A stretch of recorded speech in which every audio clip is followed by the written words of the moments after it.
The first recorded use of the method we now call Zen happened almost 8,000 years ago, well before the time of Gautama the Buddha. King Janaka was a brilliant man, an ardent seeker, burning with the longing to know. He had exhausted all spiritual teachers in the kingdom. None of them could help him because they were all born out of the book. He had still to meet someone who came from inner experience. One day the king went on a hunting trip. Riding deep into the jungle, he caught sight of a yogi. He stopped. Seated outside a small hermitage was Ashtavakra, one of the most accomplished yogis and spiritual masters of all time. Janaka prepared to get off the horse to greet him. He swung his leg over the saddle and was about to dismount when Ashtavakra said, "Stop." So Janaka stopped right there, one leg still in the stirrup and the other mid-air. It was a painful position to be in, but Janaka stayed frozen, staring at Ashtavakra. We don't know how long the Guru held him that way, but suddenly, in that awkward state, Janaka became fully enlightened. The method employed by Ashtavakra was akin to what is generally known in the world as Zen today.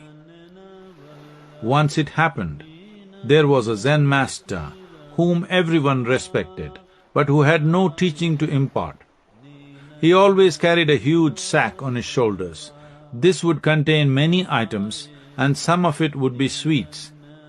In every town and village that he visited, children would gather around him and he would distribute sweets and leave. People asked for teachings, but he would just laugh and go on his way. One day, a man who was himself known to be a Zen master of great repute came to meet him. He wanted to ascertain whether this man with the sack was really Zen or not. So he asked him, "What is Zen?" Immediately, the man dropped the sack and stood straight. Then he asked, "What is the goal of Zen?" The man picked up the sack, slung it over his shoulders and walked away. This is yoga too. This is what every spiritual practice is about. When you want to attain yoga or Zen, you have to drop your load, discard everything on the way, remain free, stand upright. It is important. With your load, you may never do it. And what is the goal of yoga? Consciously take on the whole load once again. Now, it no longer feels like a load. The sacred science. What does it mean to sanctify or consecrate a space? The word consecration is often used somewhat loosely. For most people, it denotes a series of rituals that offers, at best, beauty and poetry of our lives, but performs no real useful function. Most believe it is mere mumbo-jumbo meant to obfuscate the spiritual process and exploit a fearful and gullible majority. It is time to discard this superficial understanding and look deeper. If you transform mud into food, we call this agriculture. If you make food into flesh and bone, we call this digestion. If you make flesh into mud, we call this cremation. If you make this flesh or even a stone or empty space into a higher possibility, this is consecration. Consecration is a live process.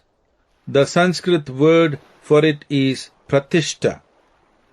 As we have discussed earlier, modern science today tells us that everything is the same energy manifesting itself in a million different ways.